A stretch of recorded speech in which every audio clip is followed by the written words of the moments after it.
Cawan suci biasanya digambarkan sebagai piala tempat Yesus minum selama perjamuan terakhir dan juga digunakan oleh Joseph dari Arimatea untuk mengumpulkan darah Yesus ketika ia disalib.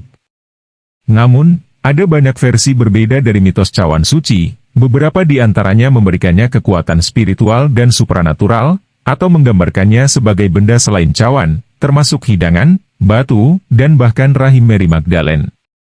Versi paling terkenal dari kisah Holy Grail berasal dari Morte d'Arthur, kisah ksatria meja bundar yang ditulis oleh Sir Thomas Malory pada tahun 1400-an.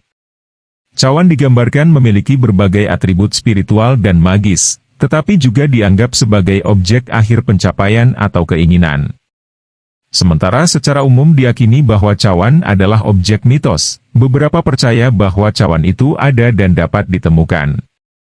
Cawan suci telah dijelaskan dalam banyak hal oleh para sarjana, penyair, dan bahkan komponis.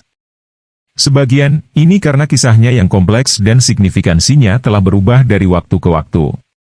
Tidak ada satu cerita orisinal tentang cawan suci. Kebanyakan cendekiawan percaya bahwa cawan suci berasal dari mitologi Celtic, Irlandia. Teori lain menunjukkan bahwa kisah Grail jauh lebih tua daripada Celt. Menurut teori ini, cawan berasal dari orang-orang Skit kuno yang kekaisarannya di Crimea didirikan pada abad ke-3 SM. Mungkin saja kisah-kisah ini sampai di Inggris dan Prancis pada abad ke-5 M, pada masa Romawi. Sekitar tahun 1100 M, kisah cawan sangat terkait dengan Ekaristi. Cawan asli, dikatakan sebagai cawan yang diminum oleh Yesus pada perjamuan terakhir, juga dikatakan cawan yang sama dengan yang digunakan untuk mengumpulkan darah Kristus selama penyaliban. Yesus sendiri membuat hubungan antara anggur dan darah dalam kitab Matius 26-28. Tulisan pertama yang diketahui tentang cawan suci sehubungan dengan kisah Raja Arthur adalah Perceval, Kisah Cawan, roman yang ditulis pada akhir abad ke-12 oleh penyair Perancis Chrétien de Troyes. Kisah Perceval bercerita tentang seorang ksatria muda dari istana Raja Arthur yang, setelah beberapa perjumpaan heroik, berangkat mengunjungi ibunya.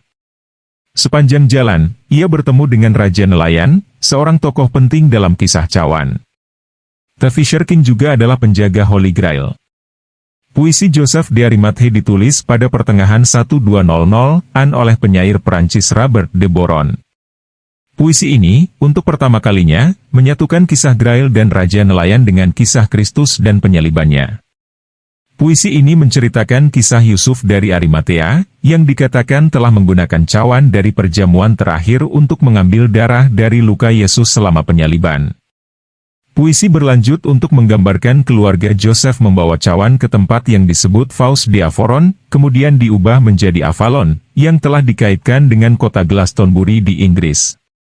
Karya Boron, termasuk puisi tentang Merlin, menjadi inspirasi dari serangkaian besar karya prosa yang dikenal sebagai Vulgate Cycle atau Lancelot Grail.